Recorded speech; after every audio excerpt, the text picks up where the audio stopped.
ekiri mu America Kyagulanyi Center mu Robert Bobi yagukumye mudda amaze okutankuula asiikudde byonna General Museveni yali yabikka nga yakweka America nga balimbalimba kino nakiri nga bwali omulwanyi Namige nga bwali owakabyennyera nga bwe yeetaagise nnyo kakati nno Kyagulanyi Center mu Robert Bobi byonna biyeemu amazzi n'abijabulula abazungu abasibudde amaaso azibudde President wa America amaaso n'azibula abakulembeze mu Senate bonna abokola Parliament ya ggwanga lya America abazibudde amaaso bw'abagambye ensonga ne bagyewuunya bujjo bali nga Museveni yabatimba bbula nga balowooza mbuno byaddala kumbe mukuusa ye mutemu nnamba emu kakati nno bakakasizza nti nno bannaye Kyagulanyi abajje mu buzibe bwe babaddemu nga tebategeera biki bigenda maaso Uganda kati nno ebintu byateredde dda ebya Kyagulanyi anti balobisiti okulaba nga enteekateeka n'eggwanga lya America nga lyenyigira wamu ne bannayuganda okujjawo General Museveni ziwedde era essaawa yonna ekigambo kigenda kubaluka bubalusi kale katugende ndowooza tubafune bulungi nga ebigambo byetugambira bo bennyini abanene mu Senate ya America oba mu Parliament ya America nga batwegambira byonna Bobi Wine engeri y'enkolagana bw'egenda okuba era okulanga abajja gavumenti ya General Karuta Museveni munnayuganda asobola okutandika okuba nga yeeyagalira mu nsi ye. Assistance will come through lobbying. That assistance will come through your contact and how to do it effectively and how to petition the U.S. Congress in making this a reality. But there are many assumptions that I must make clear that lobbying the United States Congress is not something you can do easily. I know. I've worked in Washington. I've worked in the Senate. I've worked as a lobbyist. There have been many projects. The largest offshore wind project in the United States was one that I had to go and advocate against the administration. And we won. We won. You can do that too. Let me show you how. Number one, to lobby, you must have considerable financial assets. Number two, you do not directly approach a congressman because they represent the citizens of the United States, not persons with a cause outside of the United States. But with that sobering news, you must learn to express your reasons to committees and listen to why there is mutual interest in the internal affairs of Uganda. Speaking from my experience as a U.S. Senate staff member who served on the U.S. Foreign Relations Committee, whose responsibilities included Zimbabwe and other African nations, most committee staff members are under the age of 40 and have little or no understanding of the history behind individual African nations. And that's why I'm here today to talk you through so you can understand the importance of how we advocate and explain the cause. The role of the U.S. government is to protect the interests of the United States, not to solve internal conflicts of other nations. This is why the United States did not intervene militarily in the Rwandan massacres of April 1994. The Clinton administration stayed out of the genocide, even though it could have been justified on humanitarian grounds to have intervened. When the United States attempted to intervene in Somalia with Operation Restore Hope through humanitarian efforts, they learned hard lessons in December of 1992. They resulted in the terrible deaths of a U.S. ambassador and U.S. Army troops by Islamic Somali troops. This setback resulted in a disaster by the United States government in using any military options, even in humanitarian issues. When the internal conflicts become part of the vital national interests of the United States, that is when a lobbyist group from a foreign nation can begin discussions. I understand a great deal of the history and background of Central African nations due to my involvement with the Senator's office and my studies at the University of Massachusetts, Utah Valley University, and the University of Salamanca. There must also be political will by the leadership in Congress and the White House to get involved in foreign affairs. Now, here are some key areas of interest which I would like to discuss. First and foremost, to begin a dialogue, a great deal of steps need to be taken. They're very specific. First, an agent acting on behalf of the National Unity Party, preferably a United States citizen, would complete and electronically file an LD1 form electronically with the Secretary of the Senate and the Clerk of the House of Representatives. It would be most recommended that to consider finding an agent, they receive a salary and financial compensation for this complicated endeavor. Lobbyists must register within 45 days of making their first contact with any congressional officer. They must meet certain income and financial requirements, have an employee who qualifies as a lobbyist, and make more than one lobbying contact. Once registered, not until then, it would be absolutely imperative to explain the background history of the issues which you want the congressional leader to understand. Because the issues exist in a world that the NUP knows are important, they pale in comparison to the other priorities which are currently on the agenda of the United States government.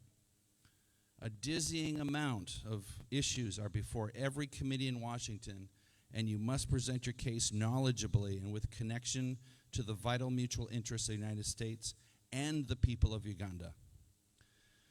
This could be a conundrum. This can be problematic because the United States officially recognizes the government of Yoweri Museveni, and your cause is in opposition to the official relationship. You can't just walk in and take their precious time to talk. The necessity of logically presenting your case would have to be done in absolute confidence and diplomatic privacy. It is necessary to gain access to those authorities by understanding the existing agenda that the various congressional committees and the U.S. military and intelligence communities might have in any interest. Some items on their agendas include anything pertaining to global Islamic fundamentalism. You will all benefit from listening to these details. I'll share a primer of key background issues which would need to be discussed to prove your loyalty to the best interests of the people of Uganda and the United States. Although it may seem elementary, it is vital to discuss where Uganda is today and what it offers the collective Central African region for stability and prosperity within the context of mutual strategic interests of the United States. I'm presenting a plan which will bring victory to the interests of the National Unity Party. My remarks are entitled, "The Challenges to Progress and Successful Leadership in the Future Uganda." I hope you will listen and learn. There are too many issues to talk about: the political history, economic, current healthcare, infrastructure development, capital investment, drug trafficking, internal struggles, imprisonment of political dissidents, external political and terrorist activities, and current leadership problems. But I'll discuss that from the process of how federalism works in the United States to be able to listen to your cause. And so this is where you just need an invitation. First, political history would need to be including the time when Great Britain ceded control of Uganda back to the people, October 9th, 1962. Then later, Museveni came to power since 1986. Museveni's national resistance movement came into power after a bloody 6-year guerrilla war. Now there's authoritarian control and somewhat stability, but his strong-arm tactics, imprisonment of political dissidents, anyone who speaks against his regime are met with brutal force and punishment. I'll later speak about that later. One of the biggest problems which the current leader does not address is the weak police force, the slow response time of emergency medical services, and the very low number of female police officers that are hired as an essential component in being available for female victims of rape to report who the rapists were for legal prosecution, leaving women virtually helpless against these perpetrators. Museveni is 80 years old. He was born in 1944 in the Mambara district. He became chairman of a leftist student group at the University of Dar es Salaam in Tanzania, where in 1971, when Idi Amin came to power, Museveni founded the Front for National Salvation, which overthrew Amin in 1979. In 1980, he ran for president, but Apollo Milton Obote had legitimately served as Uganda's second prime minister from 1962 to 66, and second president of Uganda from 66 to 71. in 1885. Then Museveni formed the National Resistance Movement. He pushed out Obote. But today, Museveni is credited in the press with revitalizing the economy and providing stability, but at a terrible cost for human rights and current lawlessness, drug trafficking, and there are terrorist organizations that are kidnapping and killing tourists. Students have been killed in Kayisi and Kibale National Forest regions. Al-Shabaab, an Islamic terrorist organization, has operated over the border from the Democratic Republic of the Congo and has had activity in Kenya and Uganda. Museveni has been criticized for extending the term limits and age for not relinquishing his control. This is a paradox because he's been critical of leaders that overstayed their time in office. He's been reelected, that's true, by his supporters, but those citizens who want change have been harassed, detained, put in prison, and worse. He's unleashed out death and destruction by occupying the Democratic Republic of the Congo, which has resulted in nearly 5.4 million deaths since 1998. There has been increased tension in Uganda since the plan of succession is nodding toward President Museveni's son, Muhoozi. In January of 2021, Bobi Wine ran for president against Museveni and won 58% of the vote. Yes. But Museveni said it was only 35%. Political corruption, cronyism, nepotism, and unfair job distribution has plagued Museveni's time in office. Lawlessness and crime are an indirect result of the inability of Museveni to create order and prosperity. As of Monday, August 5th, 2024, the United Nations has reported that a report from the BBC News, a rapidly escalating crisis of M23 and Rwandan Defense Forces troops in Uganda are passing through the territory of Uganda. There was a report of Ugandan military intelligence officers in the Congolese town of Bunagana since late 2023, quote, to provide logistics and transport M23 leaders to M23 controlled areas. But contrary reports from the Uganda deputy military spokesman, Deo Akiki, told Reuters news agency that the allegations in the report were false because it would be mad for us to destabilize the same area. We are sacrificing it all to have stable. Contradictory news reports can be part of the misinformation campaign. Somewhere in between is the truth. Democratic Republic of the Congo Foreign Minister Therese Kaikabwamba Wagner said she was concerned by the allegations of collusion between the Ugandan army, M23, and Rwandan army. She said the issue would be brought up with Uganda because DR Congo has been fighting in a joint offensive against another terrorist group, the Islamic State-linked Allied Democratic Forces. They attacked both countries. The continued presence of Islamic terrorist activity in the Central African region is alarming, as it shows the potential spread of a different type of player in the region originating in Sudan, Somalia, and Iran. This is a strategic opportunity which Western and United States affiliates should monitor at the early stages and get involved. Because we're a little short on time, I could talk about agricultural production. It's 56% of the country's economy, but there are untapped reserves of oil and natural gas. And there's something that's going to happen soon that could change things. This poverty may soon change. You know, there are only 3 cars for every 1,000 inhabitants in Uganda. But something that's going to happen is the creation of the East African crude oil pipeline, the longest heated oil pipeline in Africa. It's going to happen. It's under construction now. It's going to be put in place in 2025.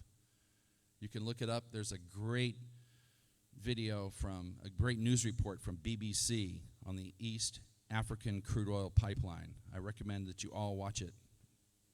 Originally, the pipeline was going to cross Kenya, but Kenya's proximity to Somalia worried pipeline developer authorities from potential terrorist activity from this Islamic terrorist group, Al-Shabaab, operating in Somalia.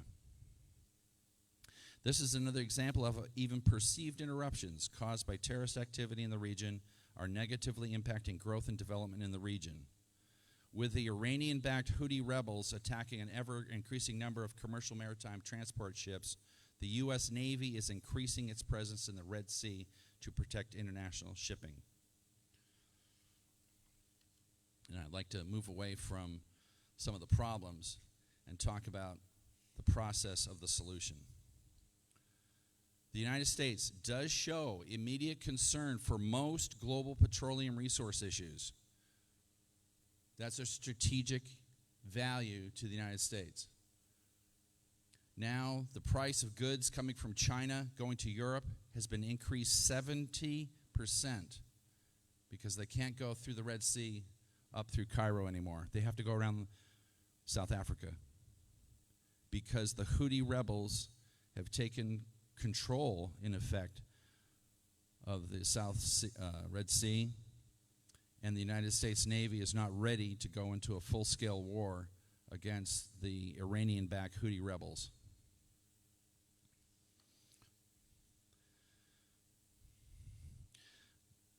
Education and leadership training is critical so that people will feel empowered, so they'll know that they can help break the barriers and the invisible walls of fear and realize that we are on the threshold of change.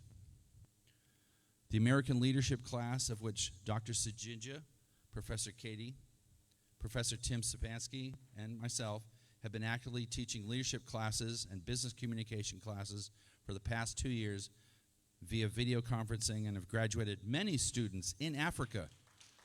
Many students. It helps them to build their knowledge, writing skills, and understand and be empowered to be better leaders in their own respective communities. One of those things is to get involved with law enforcement. The level of crime, as you know, is also uncomfortably high. But one of those issues is drug trafficking, a very lucrative business. Kidnappings and slow response times of police and emergency services are also fraught with inadequacies because they're understaffed.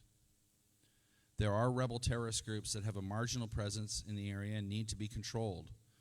One such violent rebel force is the Allied Democratic Forces. They do oppose the Ugandan government, but they are affiliated with the Islamic fundamentalist group, Al-Shabaab. That's an important distinction. Even though there's good news, environmental tourism brings in close to $2 billion worth of business into Uganda every year.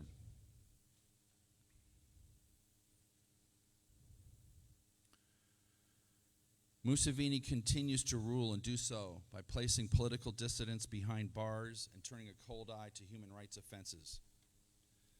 Later in my talk, I go through the U.S. Constitution and I talk about the amendments. The First Amendment, which is freedom of speech. And I go through the Second Amendment, the right for individual citizens, yes, even women, anyone over the age of 15 can bear arms. All these different issues of the constitutional rights of the United States are important. And it would be good to realize and look at those constitutional amendments. I wish I had time to do each one here today. But as I understand, coming from Massachusetts and coming from my background as a son of the American Revolution, I had 4 family members that fought in the American Revolution.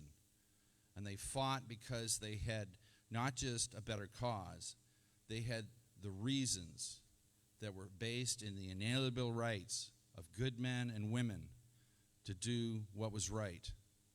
They fought against tyranny. In my hometown of West Disbury, Massachusetts, the second largest British army came ashore, and within 1 week, they took 10,000 sheep, 700 cows, and pigs to feed the second largest army that had sailed into our harbor, and they took them all in 1 week. That type of control and tyranny is something that is a family history. We know that. That's in our background.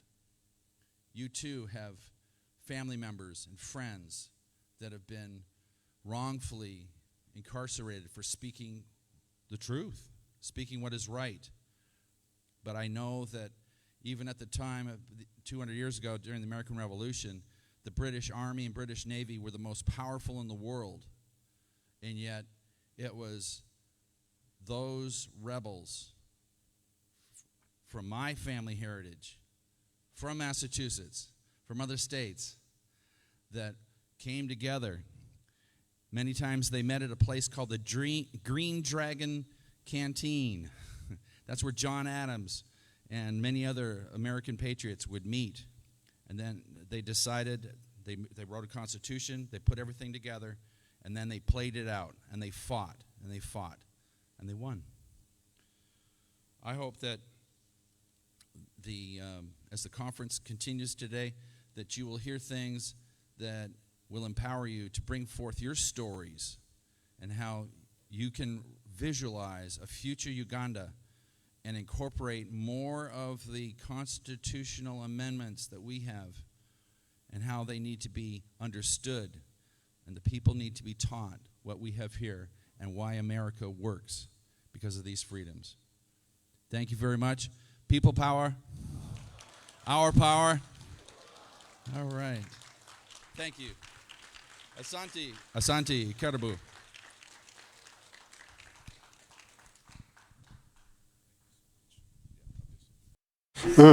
Oyo gwe bayita Kyagulanyi Center mu Robert Bobi Wine n'abazungu ekintu akibambazza. Owulidde oyo abadde akola mu Seneta era abadde wa Senate era lobbyist beebo aboogera ne president aboogera n'abakulembeze mu gavumenti ya America ne bababuulira nti ate ono bwe tukolagana n'ono agenda kuba nga atuyamba mu kino na kino na kino. Akubuulidde gye Museveni gyakwatamu Abamerika obwongo. Yatandika ebibiina by'abayeekera abalimba mbu bamuyeekera ne bamuwa ssente alwanyisa ebibiina by'abayeekera so nga bibye.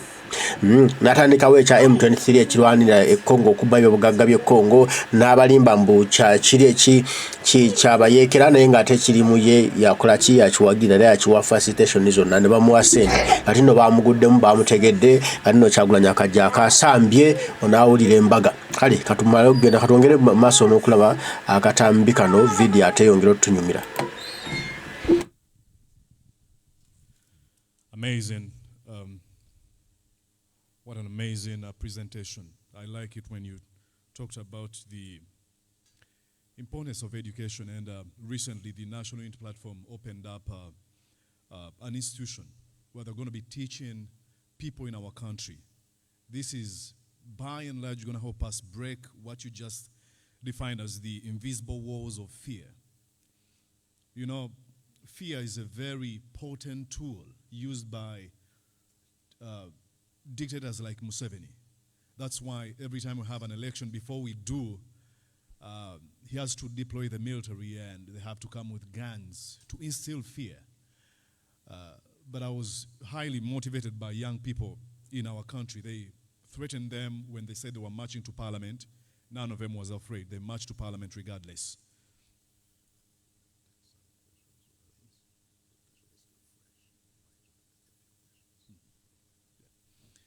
Yeah, and many of them were arrested.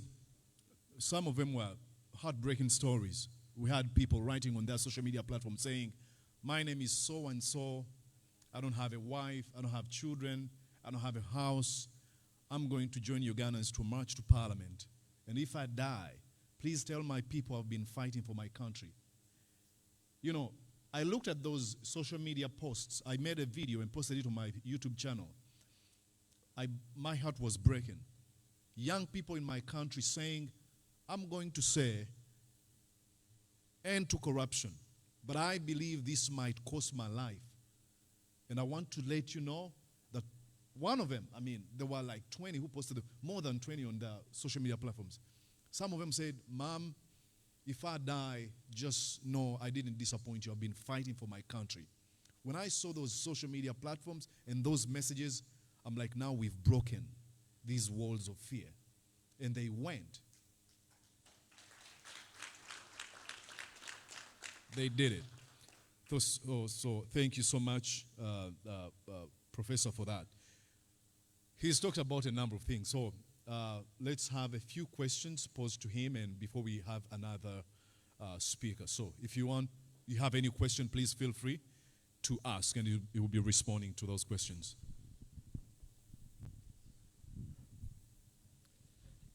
Thank you for your presentation. It was elaborate and very inciting. You talked about finance vis-a-vis to our goal of taking Uganda where we want it.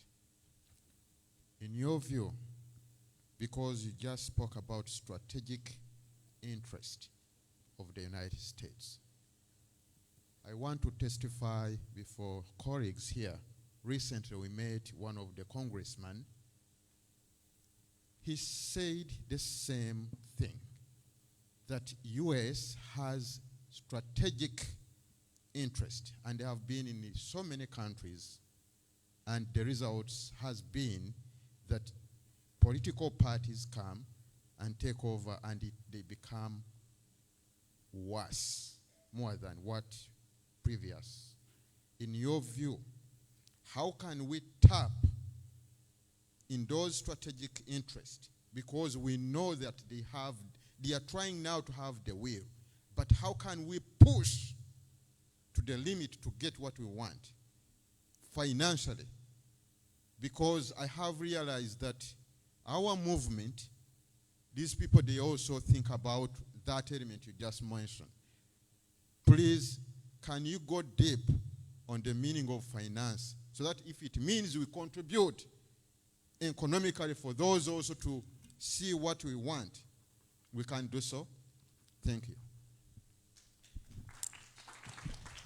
Thank you. If anyone has questions, because of streaming, we're going to be taking them from here, so just kind of get in line, ask your question, then you can go back to your seat.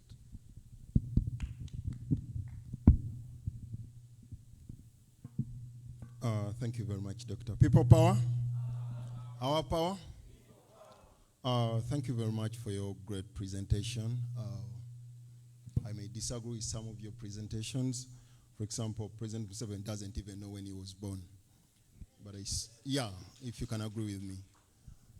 But I saw you telling us that maybe he was born in 1944. He doesn't even know. I want to bring that clear to you. How can Ugandans overcome the fear of intimidation so that they can be able to host this dictatorship in our country? That's number one. Number two, how best can we effectively use social media as a tool to overthrow the dictatorship in our country? Because you talked about the great American Revolution and what our great-grandfathers did by then to make sure that we have a successful country.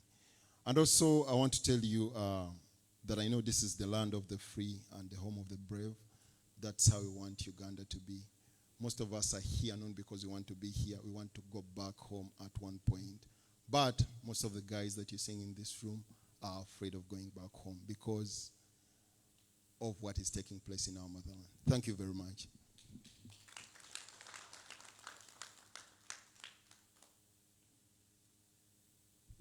People power, our power. Yeah, thanks so much for that great presentation. I'm from Massachusetts too, so thank you. Yeah, you did talk about assets, right? It's one of the key elements for the US government to pick up interest in something. You must have assets. We're a young party. The assets that we have are our people, I should say. What would be your best advice to have a young party, a young movement like us, to start having assets that probably the US government could pick up interest and do support our cause? My other question is, it might be hard for you, but Museveni lost 100%. We took the last elections that we had in 2021 with a big percentage. They acknowledged it. on their different platforms, the embassy and the rest of that. But how come that US still is able to legitimize Museveni's government even after they know exactly what happened? And I understand their policy could be they don't want to intervene into other countries, but there should be a way, at least, to come through. Yeah, that's all I needed to ask. Thank you.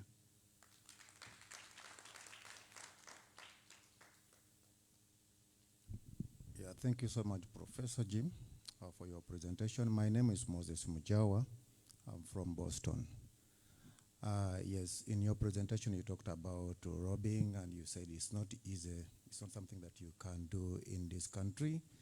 And looking at what is happening back home, as Ugandans who are living in US, we are actually, crying for our country. And for the last 5 years, we've been actually involved in so much demonstrations.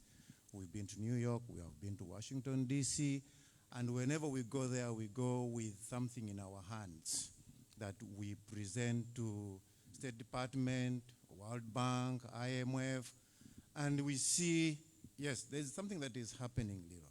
But my question is, how much can we do? And what can we really do, Robbie, to make the government of USA to understand how bad Museveni is? Thank you.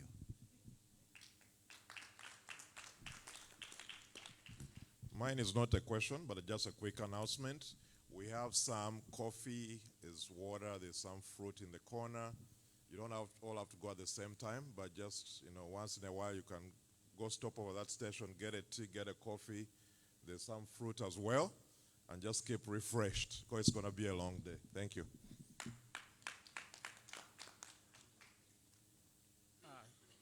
Thank you, Professor.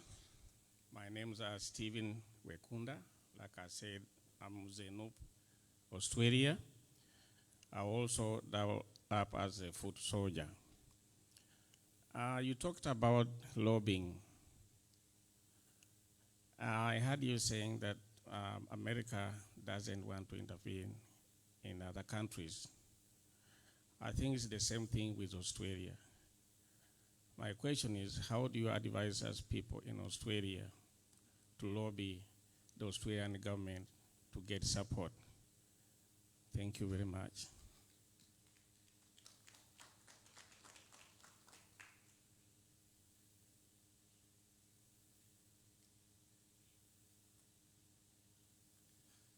Thank you very much, Professor, for the very wonderful presentation. My name is Daudi. I come from the DMV, Washington, Maryland, and Virginia chapter. I really liked your presentation. It is very wonderful and really very informative.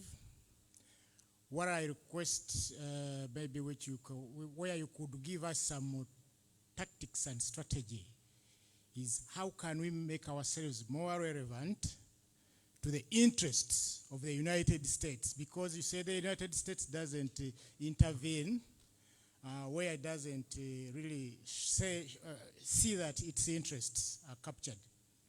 And then maybe my last comment is going to be like where you presented on the history of Uganda. I really applaud you.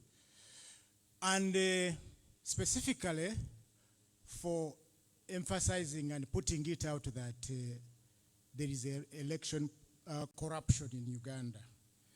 But possibly for the record to be right, this one you mentioned that President Museveni has been re-elected many times. I want to say that political corruption did not start when His Excellency Robert Kyagulanyi Ssentamu started or became a presidential candidate. It started before. He rigged elections when Dr. Kizza Besigye was still the candidate. So he has been a perennial rigger of elections. So I wanted that to be right for the record. Thank you so much. Before, just a moment. Yeah, it's fine. I just wanted to announce, ma'am, you'll be the last person to ask. We just want to to be mindful of time, we just want to have like 3 people, but you can ask, and that will be the last person. Thank you. My name is Selina. I'm from Kenya. Thank you for wearing that. It showed me like, oh wow, that's a Maasai wear, and it is African. My question is, you say Americans don't want to interfere in other countries. We had election in Kenya in 2022, and the person who is the president of Kenya now, he had 5,000 votes, 5,000, and Raila Odinga had 8,000. And it is an American because the US ambassador in Kenya, she come openly and say, we had never seen election free and fair like the one we had in Kenya. We have a president that has been there for 2 years, 1 year, and the whole country in Kenya, they are going after him. So when you say Americans, we were happy that you guys are telling us about democracy, but of course it is democracy in this side, and when it comes to our country, we don't have democracy. What we would like to say is that when Kyagulanyi Ssentamu Robert won with 58, and you really acknowledge what happened that you guys, you did not tell Museveni to get out. Now in Kenya the same. We are asking that question. We are really crying. Our children are dying. Our women are widows. We lost our families. What is democracy for America? How do you feel when children are crying and women, and you are supporting a dictator? For example, Uganda, 40 years. Because he's taking interest of America, not Ugandans. You give them the guns.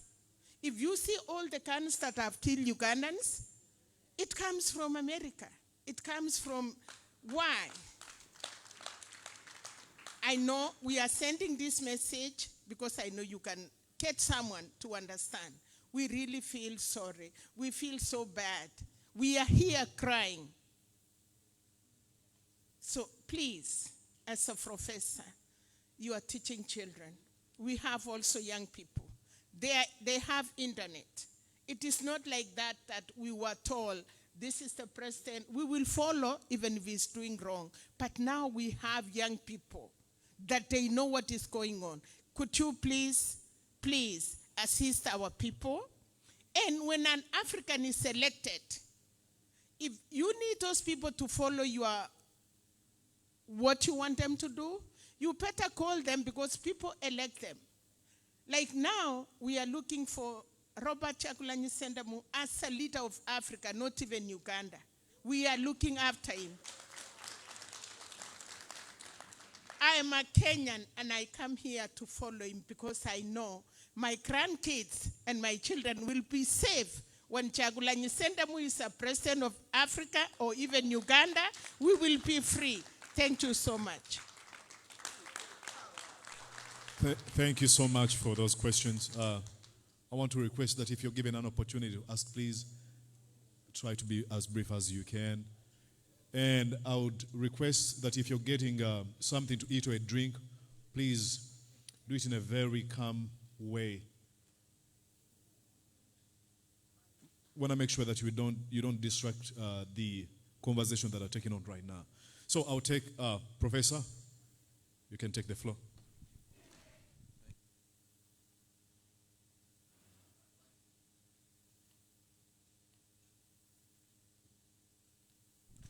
I'd like to take the questions even out of order. I'm going to take them by priority. I heard the wonderful by Dowdy. Yes, I want to answer her question first. And this is one of the reasons why I'm involved in this cause, because intellectually, morally, and spiritually, I have seen that what's really going on is a fight between evil that wants power and control over the hearts and minds of the daughters and sons of God. That's what's really going on. I'm going to say what it really is. I have nothing to lose. And I know that many of you have lost much. I haven't lost as much as you have, but I have lived under a dictatorship in Guatemala. I've had friends that were killed. I nearly got killed 5 times when I was in Guatemala during the Civil War, back in 1982 and 83. So this cause that you have is a just cause. But what's going on is that the powers who control people's lives are becoming greater than those people, but the good people need to rise up. And by developing and by being consistent and developing coordinated attacks or coordinated coalitions, that's why I was mentioning God seems to send blessings just at the 11th hour. I don't know what this Central African oil pipeline project is going to do, but I know that the reason why it didn't go through Kenya, even though the agreements were signed between the president of Uganda and the president of Kenya, and at the last moment they said, oops, no, it's going to go through Tanzania, because they were worried about terrorism. And that issue is what's holding up what's going on in the Red Sea right now. That issue of terrorism, Islamic fundamentalism, of Al-Shabaab, ADF, and the Houthis. The United States is on the brink of World War III with Iran. Israel is the only country that's really holding Iran back.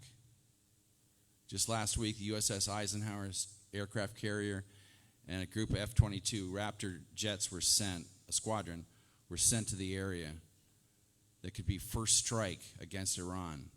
So that's why this week Iran has been delaying its response of attacking Israel. And everything will spill over from Israel down towards Somalia and the Houthis.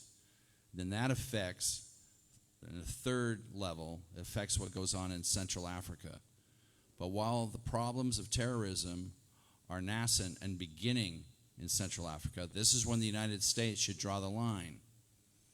But here's the problem with the Central African pipeline that's going through Tanzania. It's financed by a French company called Total and the Chinese offshore drilling operation. So China is gaining a foothold. So the United States needs to decide, and right now there's not a lot of political will. There's a lot of weak leadership in Washington right now. There's a lot of weak moral leadership in Washington right now. This is bad. This is bad for the world. And I know that the need is great, but the hypocrisy and lack of resolve in U.S. policy in Africa has been terrible ever since 1992, or even before then. It just hasn't been thought all the way through. It's been piecemeal. And that's why educating the people that you might come in contact with or that would be spoken to in Washington and other organizations like ExxonMobil, Shell, and other oil companies. Those are the power players. It is about oil. That's the energy that the world runs on. So that's why I've targeted that and hope that the National Unity Party will develop effective advocacy in going to Washington and explaining this is what's happening now, and if we wait another year or 2 years, this is what's going to happen. Look what happened between 1992 and then 5.4 million people were killed in Rwanda. Why? Because there was no military response by the United States.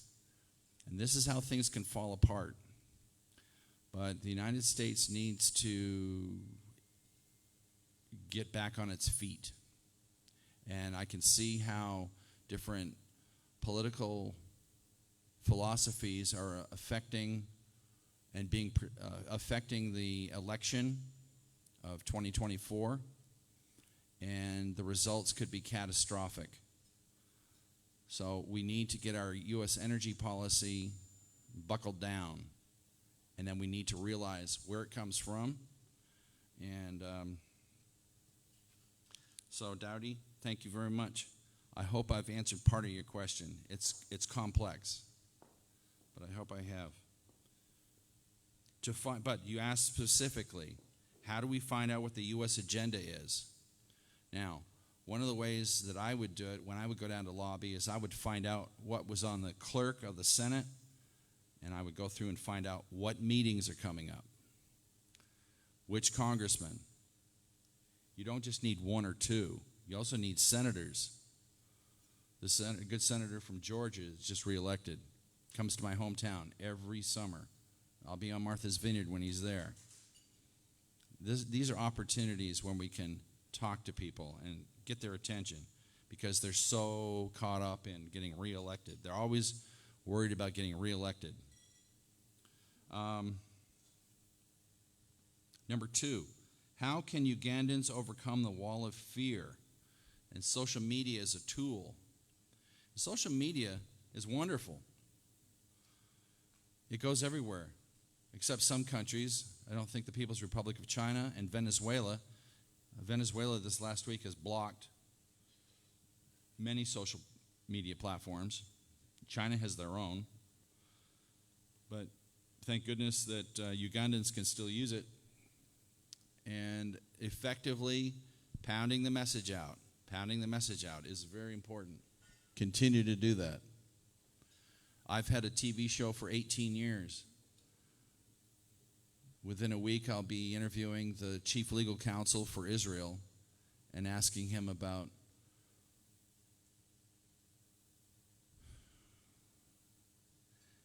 how come the artificial intelligence operators and developers in Israel, some were kidnapped by Iranian terrorists, and asking him pointedly, what can Israel do? What's its response going to be? And he'll tell me. His name's Alan Dershowitz. To overcome the wall of fear, you have to go to the truth and keep sharing the truth. You have to get people to feel that they can listen. That's all you have to have them do. But too many people are tied into the nepotism, and there's almost like a disproportionate or a proportionate amount of people don't want to change. So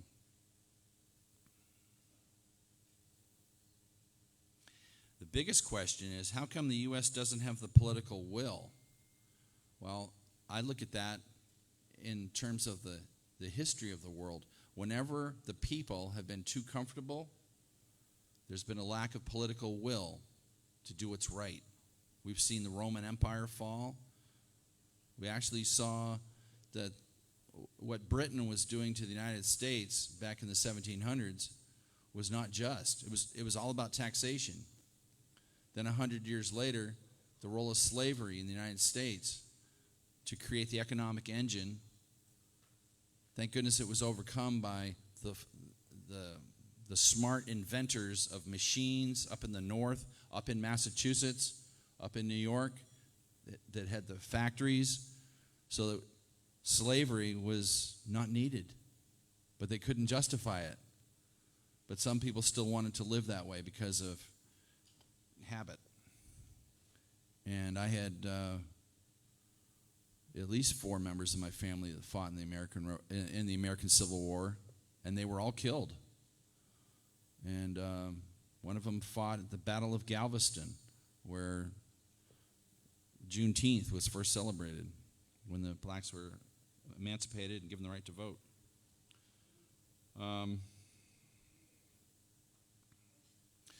Number 4, what can we do to lobby to understand and get Congress to understand how bad Museveni is?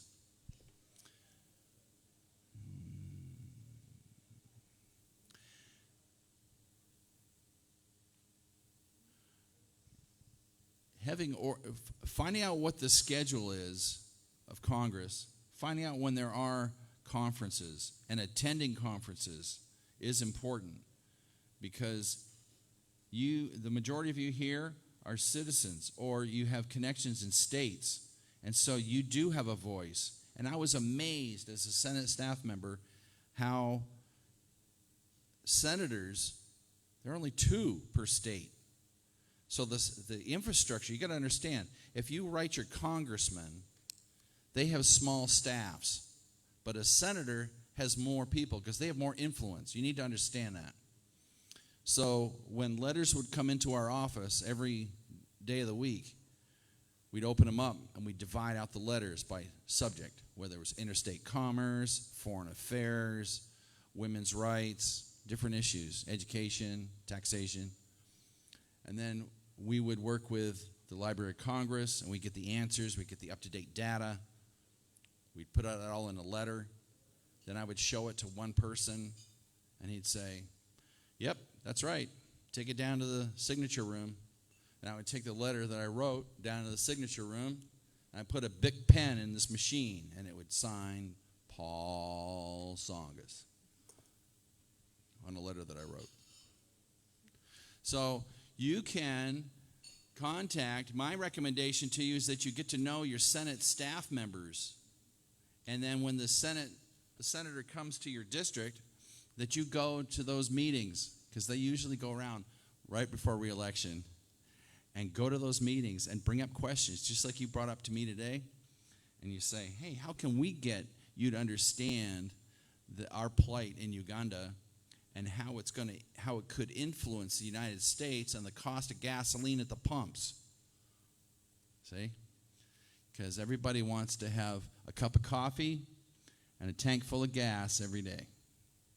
Those are 2 issues, and most Americans and most people, you know, they want to have a full stomach, they want to have a car full of gas, maybe a cup of coffee every day. So that's how you can remind them every day. Pick on those key issues, put it up on the internet. Anyways, I want to move along here, but I think I've answered most of the questions and appreciate you very much. So thank you.